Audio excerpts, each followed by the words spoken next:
Wena wedwa uyinkosi ephakeme, wena wedwa uyinkosi enomusa, wena wedwa unguThixo, Baba wethu onamandla onke.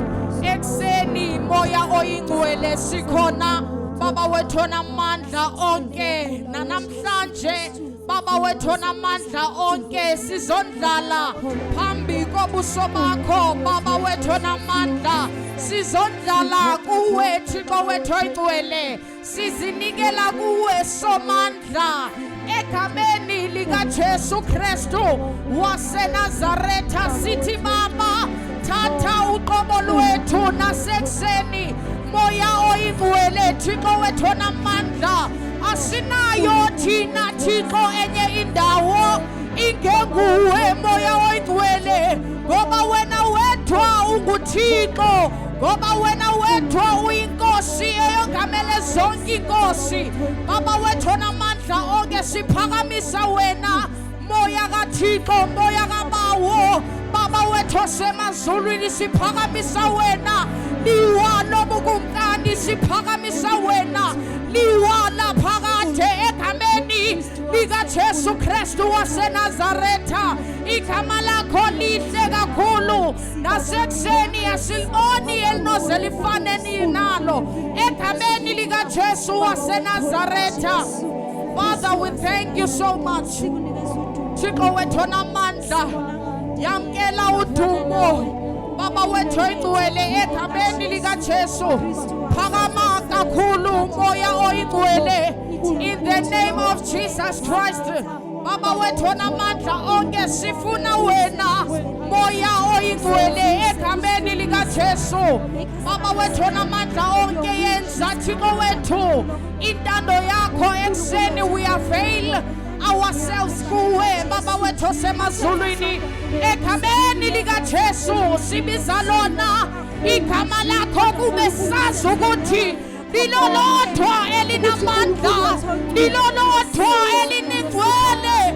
Baba wethu onamandla onke, we trust you, we love you Thixo wethu onamandla onke. Asimbonanga uThixo njengawe ekseni moya oyingcwele, thatha indawo yakho uzibonakalise egameni likaJesu waseNazaretha. Father, we thank you. Siyakholwa ukuthi konke kuyenzeka egameni likaJesu, egameni elinamandla, igama likaJesu waseNazaretha. Siyabonga moya oyingcwele. We thank you so much, Father. There is none like you. Uwe wedwa uThixo, uwe wedwa inkosi, uwe wedwa uThixo egameni likaJesu waseNazaretha. We thank you, Jesus. Hallelujah. Thank you, Jesus. Thank you, Jesus. Segu tambama seli yakushona, segu tambama yebo seli yakushona. Segundambama segundambama liyakushona. Thank you, Jesus. Segundambama segundambama liyakushona.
usekhona mzalwane.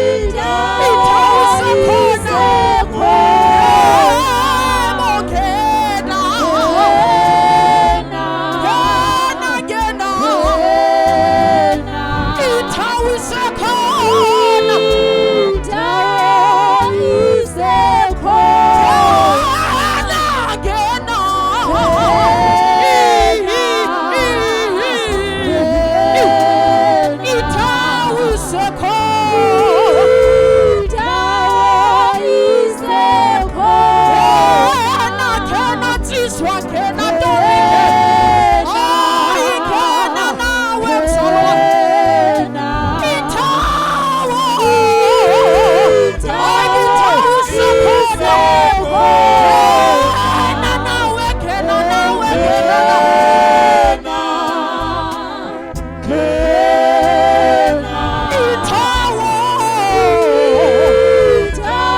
Ulungile baba wethu onamandla, umuhle ukhakazile, wena wedwa liwala phakathe egameni likaJesu.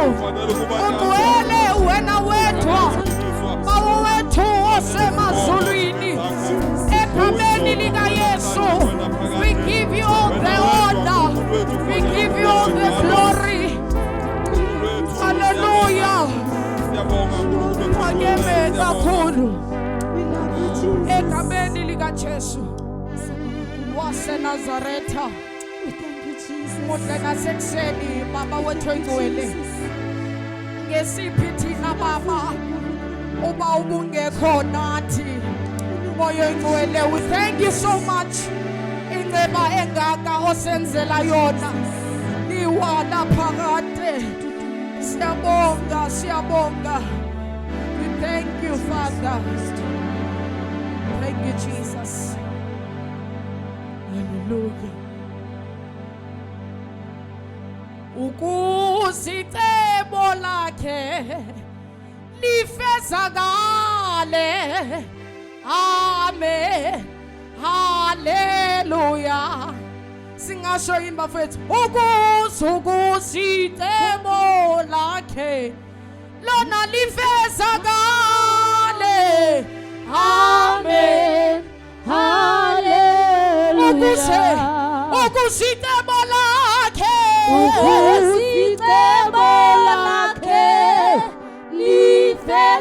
lifezakale. Amen. Hallelujah. Ukusicebo lakhe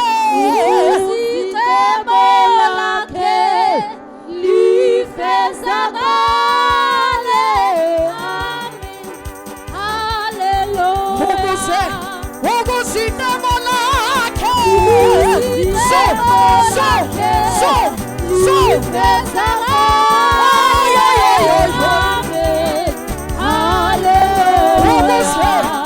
Ukusicebo lakhe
kanjalo sizokwamkela ubhuti wethu. Hallelujah. Hallelujah. Ubhuti wethu uNjabulo. Glory to Jesus. Hallelujah. Ay hallelujah. Hallelujah. Ay hallelujah. Hallelujah. Isikhathi mfowethu besivuma. Besake sithi wengamele umhlaba wonke. Wengamele umhlaba wonke.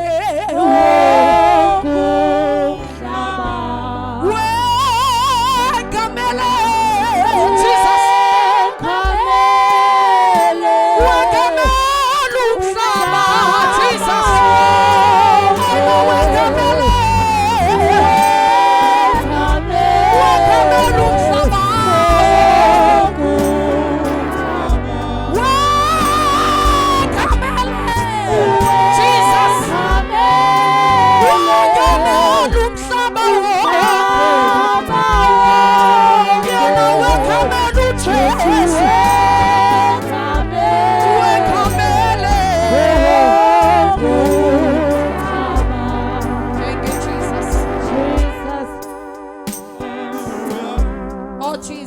Hallelujah. Hallelujah. Glory to Jesus. Hallelujah. Glory to Jesus. Hallelujah. Hallelujah. Siyabingelela bazalwane egameni lika Jesu. Jesus. Igama lami nguNjabulo ngokaNdwandwe, ngumntwana kaNkulunkulu msindisiwe. Ngiyamthanda uJesu kakhulu bazalwane. Amen. Bazalwane kunginingi, siyabonga kakhulu. Siyabingelela abazalwane abasibukele eindaweni zonke egameni lika Jesu. Sikhonza nje uNkulunkulu yena yedwa bazalwane. Okunye sizophakamisa yena yedwa bazalwane. Hallelujah. Akukuningi nje nguzele ngaphambili. Bazalwane sizothula nje inceke kaNkulunkulu ize ngaphambili. Ubaba uSibanyoni azosikhonza kafushane nje sizodumisa uNkulunkulu wethu bazalwane, then bese eza ngaphambili ukuzosikhonza ngezwi likaNkulunkulu. Amen bazalwane. Ngiyacela nje uhlale ekhaya noma ngabe wenzani, ube nje ukuyibambe kancane ulalela uNkulunkulu ukuze ukuthi ukhuluma ufunani kuwe namhlanje. Amen bazalwane. So ke bazalwane siyambonga kakhulu uNkulunkulu. Ngiyacela nje bazalwane kafushane sizoshona lo mhlabelelo othi wengamela umhlaba wonke bese inceke kaNkulunkulu iza ngaphambili. Uwengamele umhlaba wonke. Hallelujah. Uwengamele. Hallelujah. Umhlaba uwengamele.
uNkulunkulu ophilayo size kuwe uNkulunkulu wethu ongcwele nasemini sizolalela ukukhuluma kwakho uNkulunkulu wethu ongcwele siyabonga dwala lemfihlakalo yethu ngegama lika Jesu lona lodwa elinamandla lona lodwa elikuphila lona lodwa uNkulunkulu wethu elinsindiso yethu lona lodwa elingamandla endleleni yethu yokukholwa uNkulunkulu wethu siyabonga ngezwi lakho ukuthi lisazokwehla kule ndawo uNkulunkulu wethu siyakholwa ukuthi izwi lakho liweya lehli lingawenza umsebenzi uNkulunkulu wethu ongcwele bonakala phela ngamandla sikulalele uNkulunkulu wethu ongcwele silalela ukukhuluma kwakho ngegama lika Jesu lona lodwa elinamandla lona lodwa lokuphila thoba umntwana wakho fihla umntwana wakho uNkulunkulu wethu ongcwele silalele gcoba indlebe zethu ukuzwa izwi lakho uNkulunkulu wethu ophilayo ngoba lona lingamandla livula indlela ehlane lona lodwa lahlula imicabango yethu lahlula nezinto egama lika Jesu baba wethu ogcwele siyabonga nasemini uNkulunkulu wethu uthatha udumo lokufanele izibongo zinge zakho wena wedwa ungu-alpha ungu-omega lukufanele udumo uNkulunkulu wethu uyiba nathi ngaso lesi sikhathi in the mighty name of Jesus Christ amen.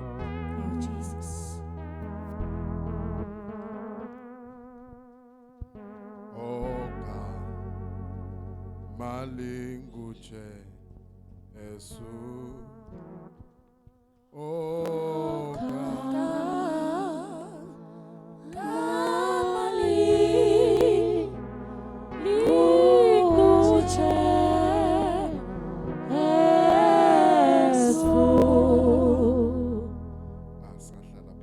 Thank you, Jesus. Asibingelele emakhaya siyabingelela egameni lika Jesu. Siyambonga uNkulunkulu osilondolozile namhlanje kwaze kwaba yilesi sikhathi.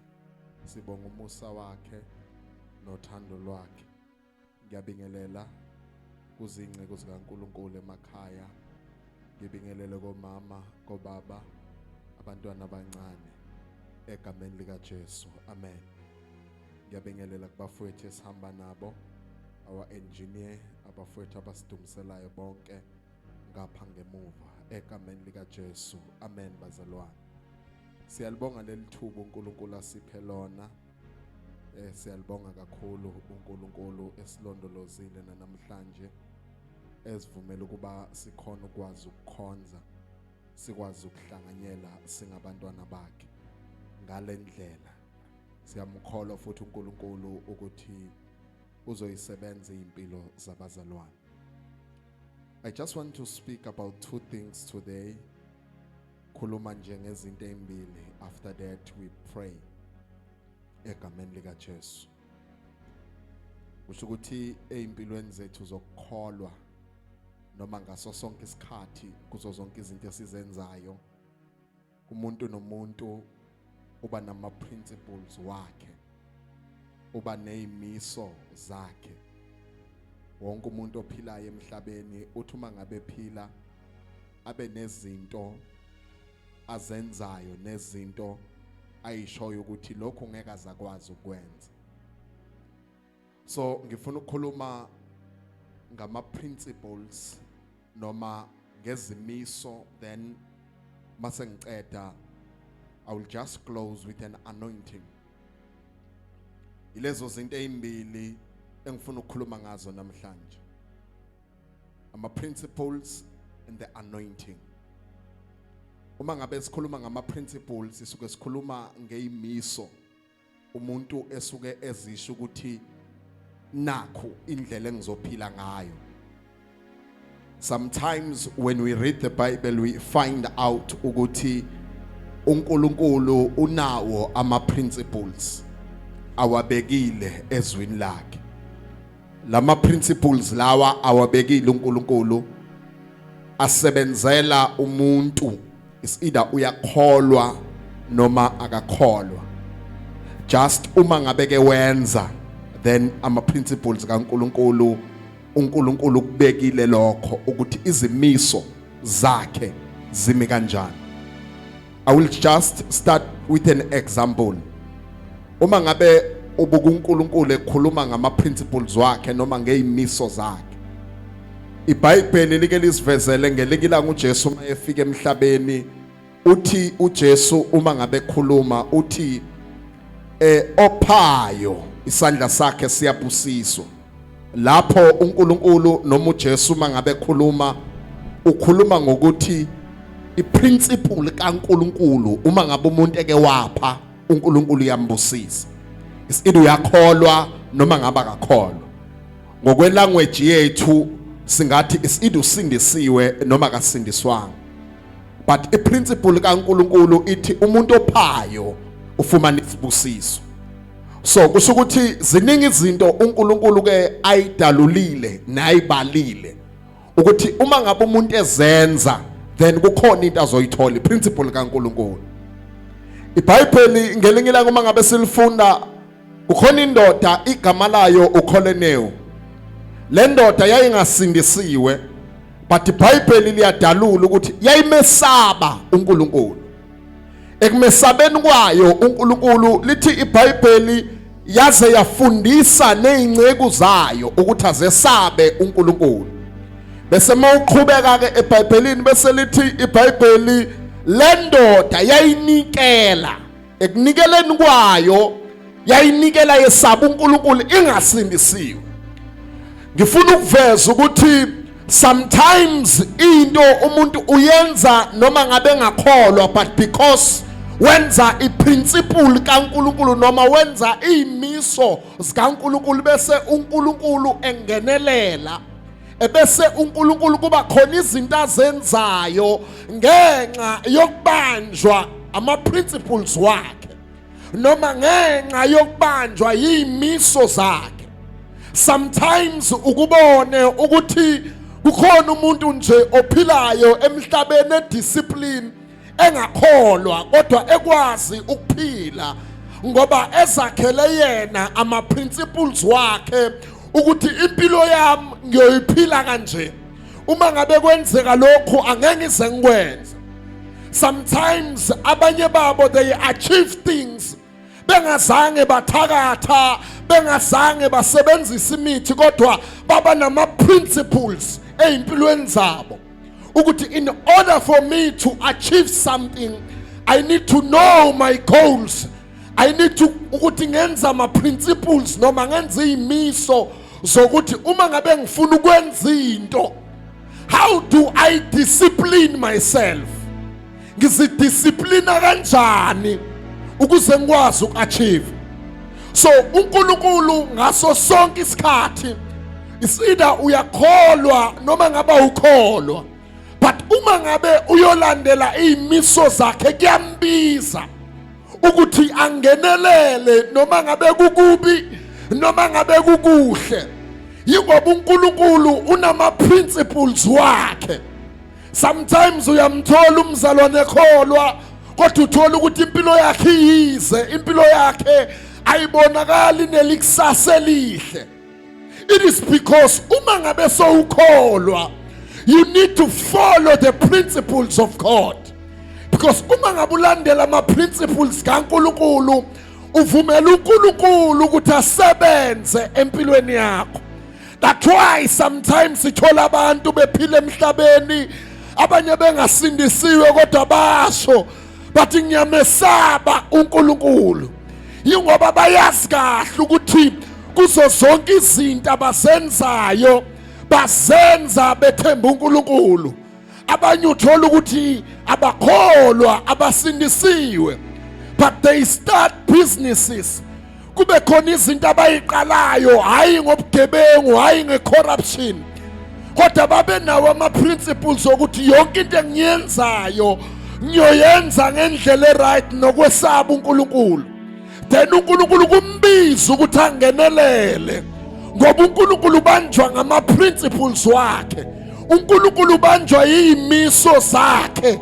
Njalo uma ngabe kumele angenelele ungenelela kuma principles wakhe. Hallelujah. Praise the Lord.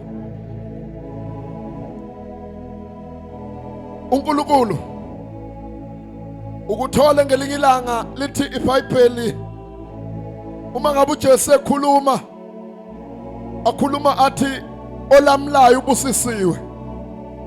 Uyabona ukuthi lezi zinto lezi uma ngabe ufunda encwadini kaMatthew chapter number 5 uhamba nayo intshumayelo yasentabeni uyathola ukuthi kahle kahle uJesu lana uyakhuluma ngezinto ezibalulekile. Ngelinye ilanga uyakhuluma uthi uma ngabe ukukholwa kwenu nokwenza kwenu kungandlula abaSadusi nabaFarisi nina nifanelwanga umbuso kaNkulunkulu. Yingoba uyambona uJesu kahle kahle ukuthi kukhona izinto ayi-introduce ezingama principles kaNkulunkulu ukuthi kahle kahle kumele wonke umuntu okholwayo kube khona izinto azenzayo, kube khona izinto ayilalelayo nayilandelayo ukuze akwazi ukuthinta inhliziyo kaNkulunkulu. Ngoba ukuthinta inhliziyo kaNkulunkulu kubiza ukuthi ufollowe ama principles wakhe. Yingakho baningi abantu abalahlekayo emhlabeni because abanawo ama principles wokuphila. Abanazi imisa abayibekile empilweni yabo. Uma ngabe umoya uya ngapha baya ngapha. Uma ngabe umoya uya ngapha baya ngapha. Uma ngabe abantu benza lokhu nabo bayakwenza. Uma ngabe sombuzo ukuthi ukwenzeleni athi ngani nabo bayakwenza. It is because ama principles izinto ezibalekile umuntu ekumele ayimisele zona. Ayimisele empilweni yakhe engumama, engubaba, eyintombi, eyinsizwa. Ngoba ama principles ayakusiza ukuthi ukwazi ukwenza lento lena uNkulunkulu akubizele yona emhlabeni. Principles.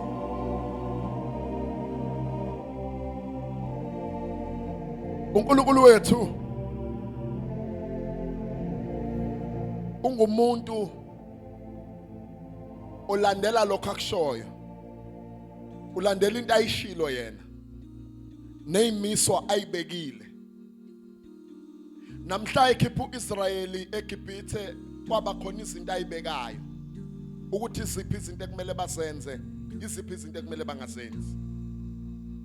Noma ngabe babe sephumile eGibhithe, baphuma eGibhithe kodwa lithi iBhayibheli baphelela endleleni.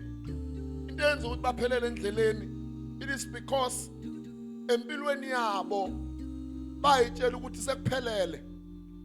Uthi uma ngabe khuluma uJesu athi abanye, uma ngabe khuluma naba athi abomkhulu benu badlimana bafa.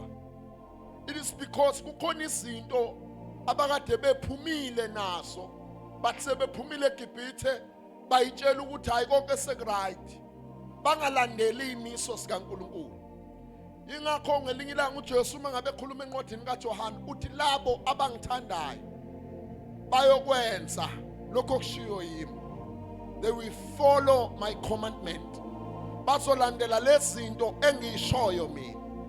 It is because iprinciple iyakusiza ukuthi ukwazi ukuphila emhlabeni. Uma ngabe uphila ngeprinciple emhlabeni ikusiza ukuthi ungabe ngumuntu olandela noma ngawubani. Some of us we fail endleleni yokukholwa noma empilweni generally. It is because we want to be accommodated. Sifuna ukuthi sibe ngabantu nathi singene sifithe in. You want to fit in. But when you have principles, awusiyena umuntu othanda ukufitha in. You start by looking your principles first.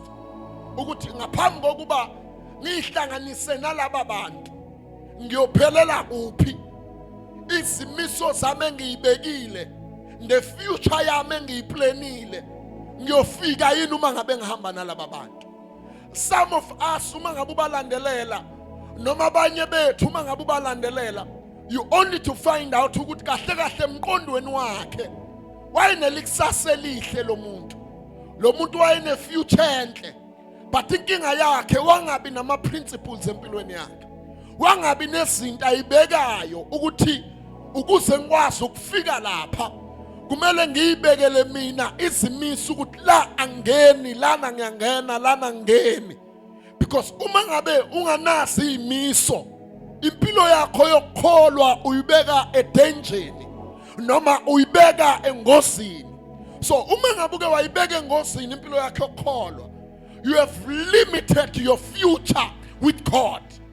Usuzincishile impilo yakho yaphakade. Because uJesu kube kwakuthiwa waye umuntu ongasazi enganazi imiso. Ngelinye ilanga ukhuluma imfihlo uJesu. Uthi uma ngabe ekhuluma bayambuza abanye, bathi Jesu abakini bakufuna ngaphandle. uJesu wayazi kahle uthi abakibo laba bamfunayo, but uzwakala ethi abakithi laba benza intando kaBaba. It is because uJesu wayazi kahle ukuthi kukhona lapho khona bafinyelela khona, kukhona lapho kumele ngihambele khona nami. Because impilo idinga umuntu onama principles. In this time of the last days, ifuna abantu abazazi ukuthi bayapi nokuthi bafunani, nokuthi empilweni yabo in 10 years to come kwi-grace kaNkulunkulu bafuna ukwenza ini. Some of you uthola ukuthi impilo yabo badlala ngayo bekholwa. Abanye bethu uthola ukuthi ekholweni kwabo abanendaba baphila isinoma sengathi impilo iphethwe yibo.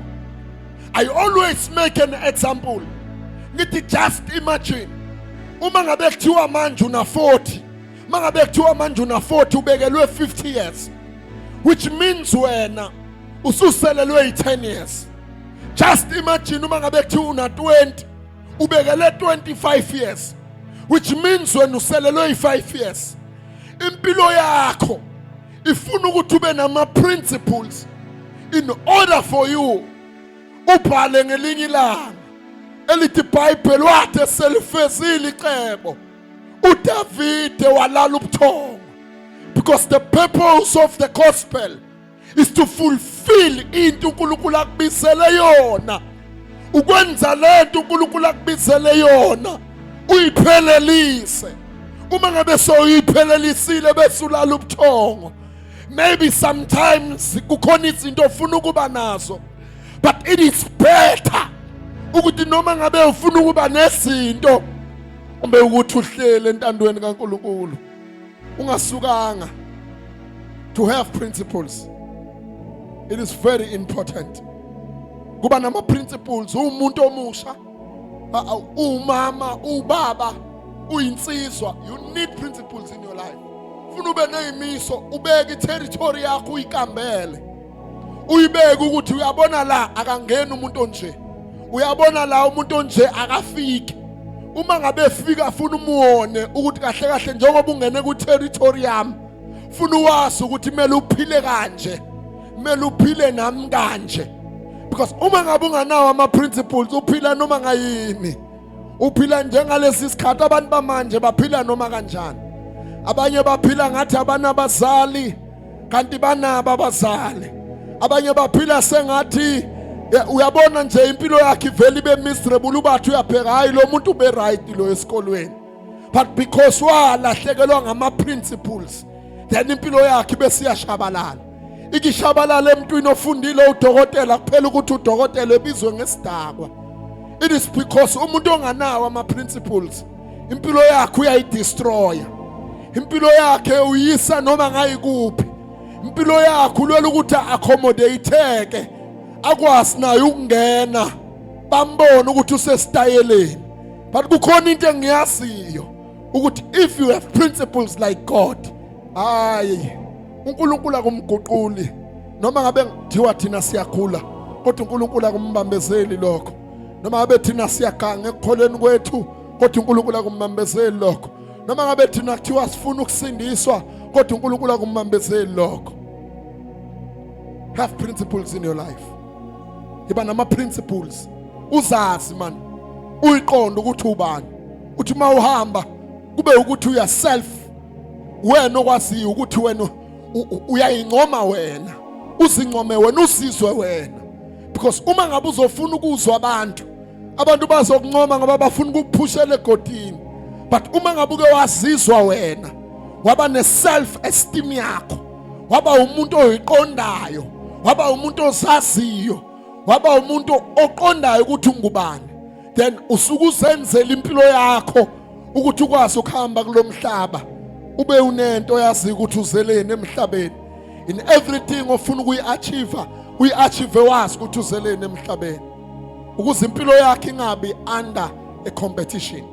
Because uma ngabe unganayo leyo nto, uma unganawo ama principles, impilo yakhe iphila under competition. Mawubona lo yenza lokhu yenza. But uma ngabe umuntu onama principles, usukuzenzela ukuthi impilo yakhe ibe right. Noma ngabe kuthiwa kwenzakalani, but you know your stand, you know your ground, ukuthi wena ukuphi. Yafisa ke sivuleni amaBhayibheli wethu kulesikhathi esifishane. Incwadi yezenzo chapter number 2. Angithi uma ngabe ngibala, ngithe uma ngibala ngathi there are two things engifuna ukukhuluma ngazo namhlanje. Ama principles ukhuluma ukuthi yini principle. Okwesibili ukukhuluma ngoqhobo elidingwa yiwo wonke umuntu noma ngabe uyakholwa noma ngabe awukholwa. Ubizelwe ukuthi ufinyelele kulolo qhobo.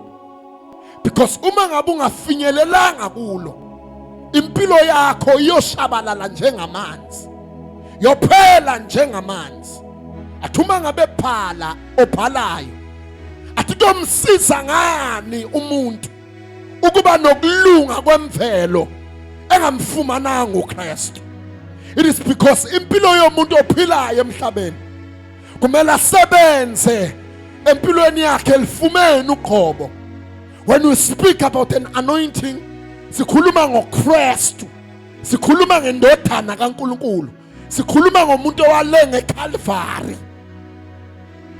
Praise the Lord.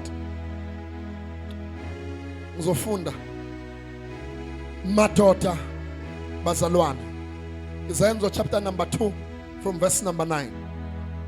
Madoda bazalwane, ake ngikhulume kini ngokusobala ngokhokho uDavide ukuthi wafa nokuthi wembelwa nokuthi ithuna lakhe lisekhona kithi nanamhlanje.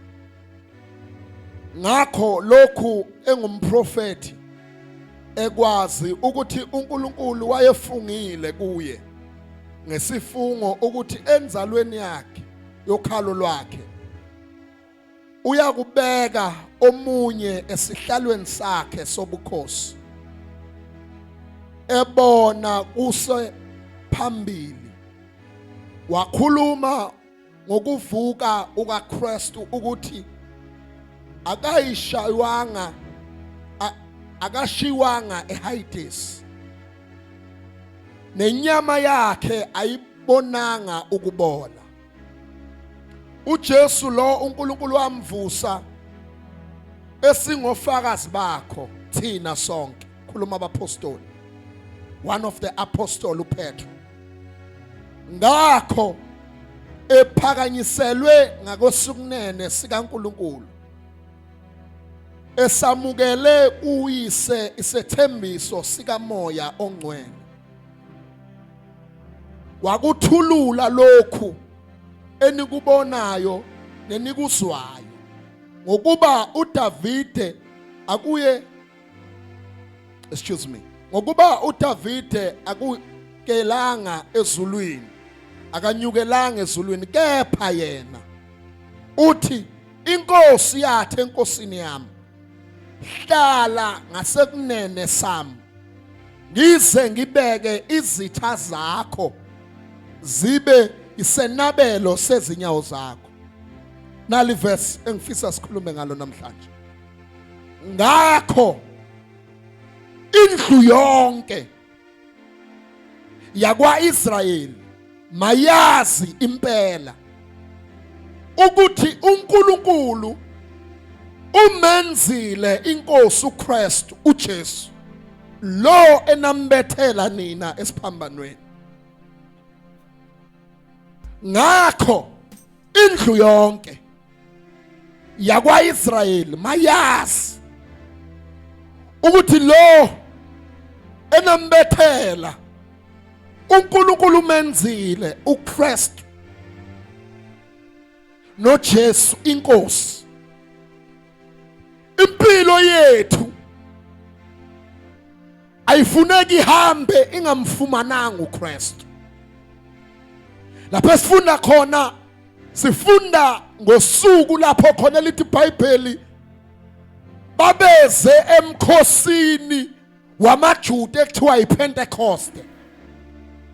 Uma ngabe beze emkhosini wamaJuda ekuthiwa iPentecoste, lithi babelindile ekameleni elingaphezulu, then isethembiso sehlela phezu kwabo. Uma ngabe sesehlele phezu kwabo, lithi iBhayibheli babuza abanye bathi baphuzile yini laba bantu. Abanye bathi hayi bakhuluma ulimi olufana nolwethu, abanye bathi hayi bakhuluma njengathi. Lithi babese besondela uma ngabe sebesondela lithi waphakama umpostoli uPetro.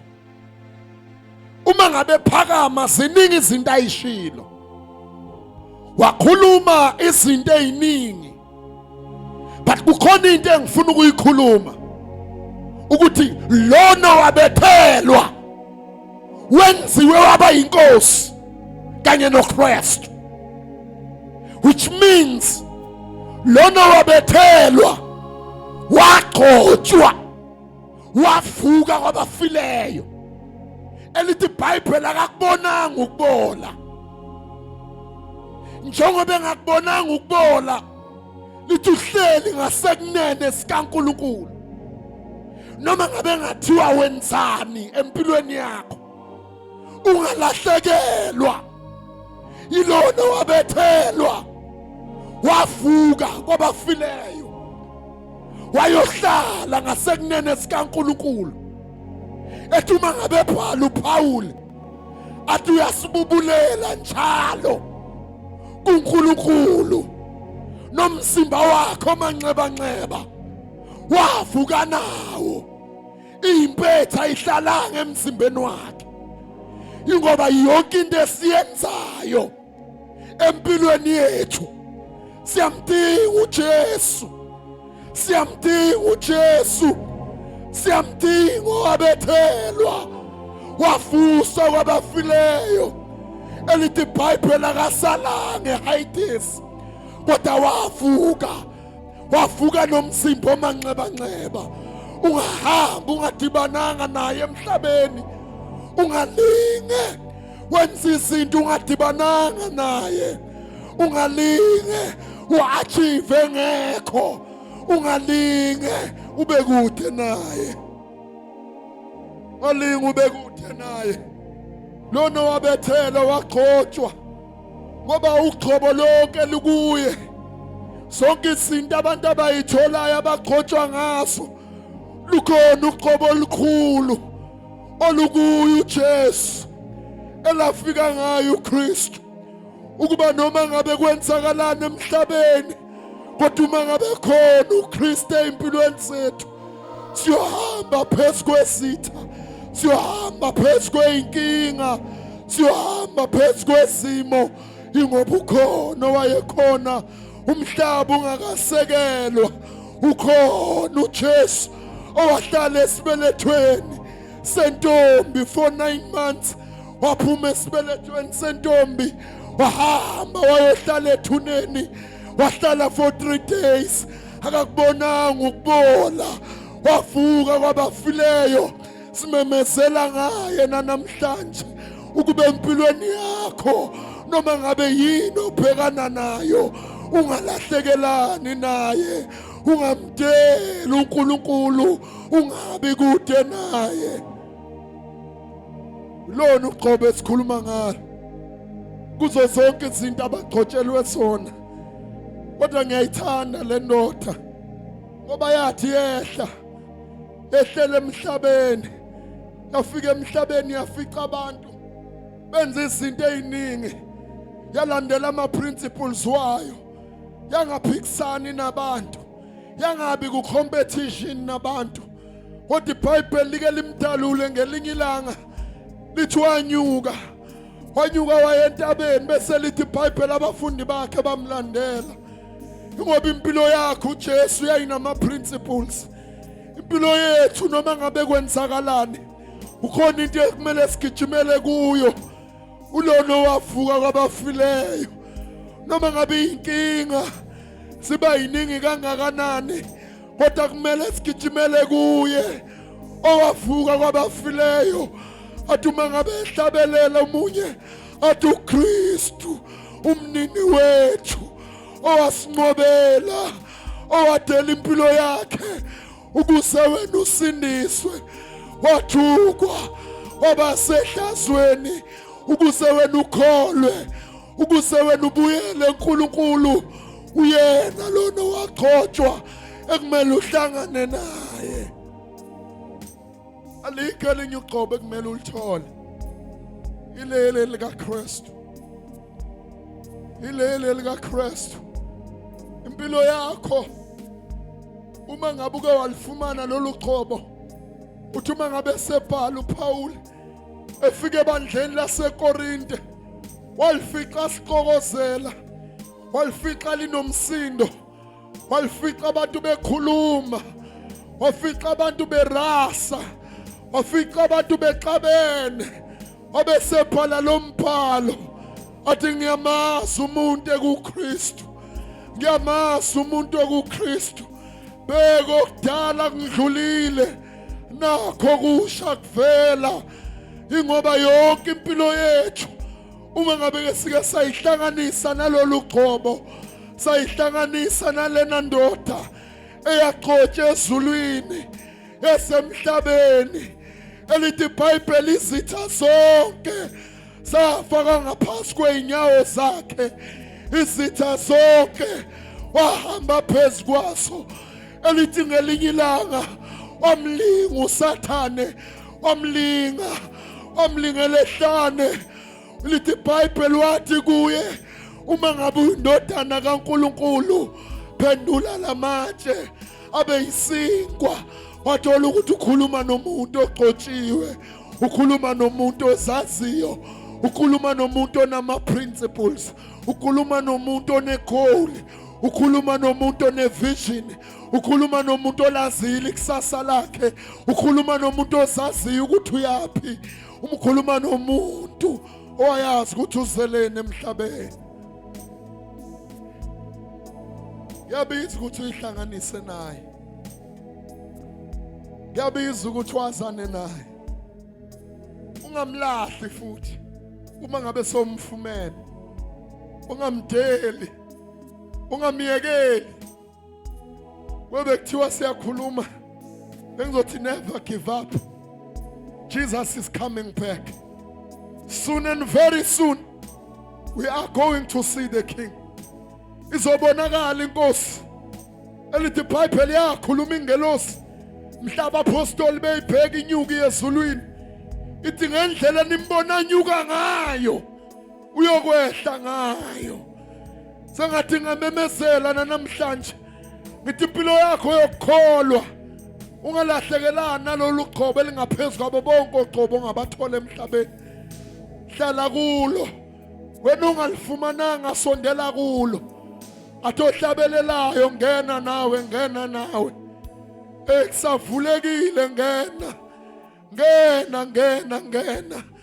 ngoba impilo yakhe idinga yena kuphela impilo yakhe idinga yena esimene obhekane naso idinga yena kuphela ozohlala nawe hlale nawe kusebusuku hlale nawe kusemini hlale nawe abantu bekudela ahlale nawe abantu bekushiya kodwa yena ehlale nawe ngikhuluma ngaye namhlanje uJesu oyena yedwa ophethe uqobo oluphezulu okuyena yedwa ophethe uqobo lwangempela oliyosindisa abantu bendlule ezintweni uyabona uma ngabe ulandela a knowledge of the world uma ngabe kuthiwa umuntu ufundile maybe for 3 years for a diploma noma degree uma ngabe sebemnikezile certificate sakhe noma sebemgcobile phambi kwabo bonke abantu balibiza igama lakhe ukuthi akasebenza kumguqula ukuthi uyi-engineer ukuthi akasebenzi akumguquli ukuthi udokotela ukuthi akasebenzi akumguquli ukuthi uyi-accountant ngifuna ke lento engiyikhulumayo bese uyayithatha uyiletha kuNkulunkulu isimo ongabhekana naso asiguquli ukuthi ubani kuNkulunkulu wena isimo obhekana naso asenze uNkulunkulu acabange kaningi asenze uNkulunkulu aguquke ngelinye ilanga uJesu mangabe ethandaza uthandaza omunye umthandazo uthi uJesu njengoba simunye mina baba nawe ababe munye kunye nathi sengathi wayebona ukuthi kukhona into ekumele yenzeke kithi sasingekho. Uma ngabe ufunda the history noma uma ngabe uya kuma scholars azokutshela amanye athi 4000 years ago lapha la ligas eCalvary. So impilo yethu ifuna sengathi ungathi ufuna ukuphokophela entweni kodwa umthole lo wavuka kwabafileyo. Sengathi noma ngabe kuthiwa mhlambe you are planning to build a big house, mhlambe you are planning to reach mhlambe ukuthi ngelinye ilanga to be called one of the millionaires, but bekungaba kuhle ukuthi ngaphambi kokube ileyo millionaire ongaba yiyo, but akube ukuthi lona wagcotshwa wavuka kwabafileyo umfumene. Uthi omunye uma ngabe ehlabela athi ngimfumene uJesu eyinsukwini zami zokuphila ngizohlala ngihlale naye, ngoba impilo yethu ifuna ukuba noma ngabe singenzani, we need to look the anointed one. Sifike sehle kuye ehlisa amafutha phezu kwethu, elithi iBhayibheli ehle sengathehle eyindevini sika Aaron. Uthi omunye uma ngabe ekhuluma ngelinye ilanga athi impilo yami ngiyoyapha uma ngabe ngekho kuwe Thixo. Father, saturate me in your anointing. Ndiqwilise egqobeni lwakho ukuze noma ngabe ngenza ini akungiguqula ukuthi ngaqotshwa, akungiguqula ukuthi ngakhethwa. It is because ukugcotshwa kwakho kukurecommenda noma ngabe ungene esimeni kodwa isimo singathi igama ngawe, ngoba isimo siyakwazi ukumguqula umuntu uma ngabe ngalifumananga loqobo. Uqobo likaKristu lisebenza impilo yomuntu eselishabalela iminyaka kwathiwa kudeliwe ngaye, kodwa afike yena asebenza impilo yomuntu kube sengathi akase kwenzeka lutho. Ufuna ukukhuluma ngalokho namhlanje ukuthi empilweni yakho you need to have principles. In having principles ungakhohlwa ukufinyelela kulona wanqoba ukufa ogcotshiweyo, the one who can anoint you, lona ongasebenza impilo yakho ayisebenzele ukuthi noma ngabe ngathiwa uhambe emhlabeni umncane kangakanani, but uhamba wena wagcotshelwa.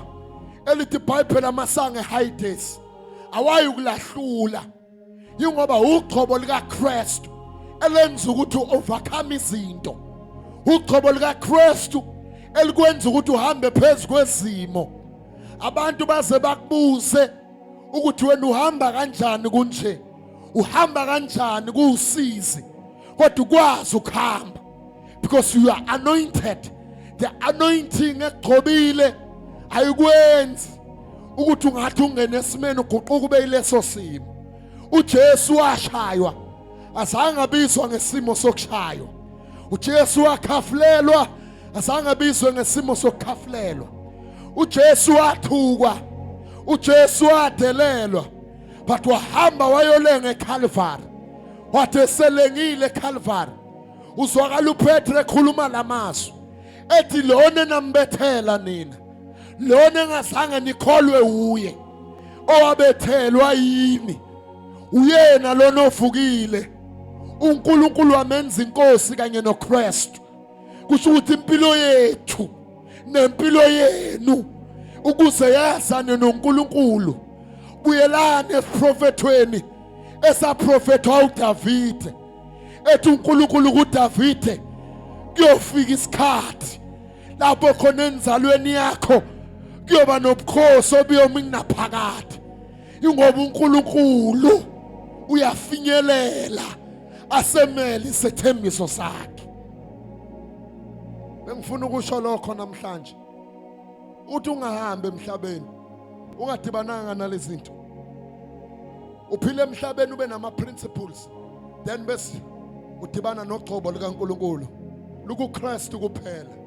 Ugcobo likaNkulunkulu lufumaneka kuKristu. Mabe ufuna ugcobo lukuNkulunkulu lukuKristu likuthi uyabo uJesu njengoba elenga lapha walenga lithi iBhayibheli mawulifunda ngendlela ayengayo wayengabhekeki. Uma ngabe ufunda encwadini yabaprofeti lithi bamshaya kwaze kwaqebuka isilevu sakhe sadabuka.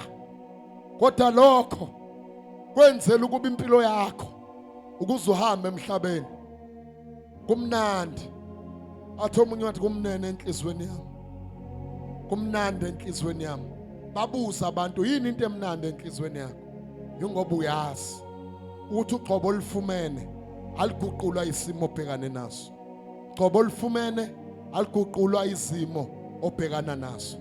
Uqobo olufumene aliguqula ukuthi inkinga ekubukile manje ingakanani.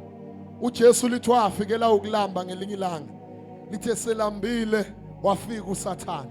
Ngoba uSathane kuwumkhuba wakhe ukuthi lekhathi ubhekana nezinkinga ebe nento esasolution noma ebe nento akuprovoke ngayo ukuthi manje ke ngoba wena uthi uyakholwa waye ungakwenzi lokho, ngoba wena uthi uyakholwa waye unje, wena ngoba uthi uyakholwa waye unje. But kukhona into engifuna ukuyisho namhlanje ukuthi the anointing that you need in your life is in Christ Jesus. uJesu kuphela ongakwenzela lokho. Impilo yakho uma ngabe kude noJesu lapho khona, mhlawumbe ubusumdelile, ubusumiyekela, ubusuphelelwa ngamandla, angaphela amandla. Kukhona lapho yakhona, sekuseduze lapho kumele uye khona. Hold on, continue, backward never, forward ever. Noma ngabe yini obhekana nayo, yekele lento.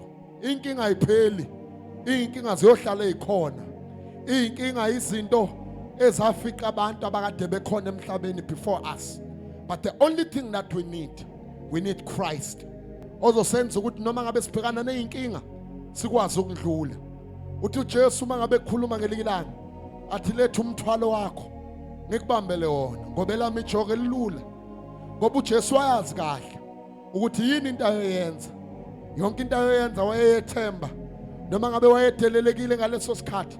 Elithi iBhayibheli wathi along the way eyobethelwe eCalvary, abanye bathi akusiwe kanti okade uvusa impumputhi ubavula amehlo uvusa abafileyo. Bakho ukuthi khona into ayoyenza ukuze wena ufumane ugcobo Lopez, ugcobo lukaNkulunkulu. Just imagine empilweni yakho la uhlala khona ubugcotshiwe, ugcotshwa uhleli ungasebenzi, ugcotshwa uhleli emsebenzini, ugcotshwa usemsikolweni, ugcotshwe uhambe emphakathini. uNkulunkulu afakaze ngawe, uNkulunkulu asebenze ngawe. Bheka nakho kusha kuvela. Engiyamazi umuntu ekuKristu wesidalo esisha, enmangabe isidalo esisha okudala kuyadlula bese nakho kusha kuvela. Impilo yakho ungahambe emhlabeni ungadibananga naye, noma wena osomtholile ungamdeli. Hamba naye, hamba naye, hambe naye kunzima, hambe naye uze ukuthi hayi indlela iyasinda manje kodwa uhambe naye. Asukume thina sonke sothandaza. Baba egameni lika Jesu, ungcwele Nkosi yamakhosi. Thank you, Jesus. Uphakeme kakhulu, ufanelwe, ufanele ukubongwa, ufanele ukudunyiswa. Unguwe izolo, unguwe namhlanje, unguwe naphakade. Impilo yethu Nkosi ibheke kuwe. Elithi iBhayibheli wathi uDavid ebhekisa amehlo akhe, lithi wabheka intaba elindele ukuthi kuzovela ubaba wakhe. Lithi wavele wathi usizo lwami luvela kuwe Jehova. Nathi namhlanje Nkosi, nazi impilo zabantwana bakho siletha kuwe Nkosi yokulunga, siletha kuwe Nkosi yaphakade, ukuba lona loyo Nkosi lapha khona, may you cover her, may you cover him Father. Emsebenzini wakhe, esikolweni, kwa wonke ama dreams anawo, kuzo zonke izinto afuna ukuyi-achieve Father, sondela empilweni yakhe. For we know the great anointing, ugcobo elivelwa kuwe olusenza ukuba sindlule ezintweni, elisenza ukuba sinqobe lapho khona esasaziwa khona. Baba, nayo impilo yaloya naloya uNkulunkulu wethu ophilayo. Sebenza impilo yakhe kube ngathi uyaqala, sebenza impilo yakhe uNkulunkulu wethu olahlekelwe ithemba. Siyamkhulekela namanje egameni lika Jesu, yenza njalo Nkosi phezu kwempilo yakhe. Sebenze Nkosi, vuselela ubomi bakhe egameni lika Jesu. egameni elinamandla, egameni elingcwele. Umukhulu sima athe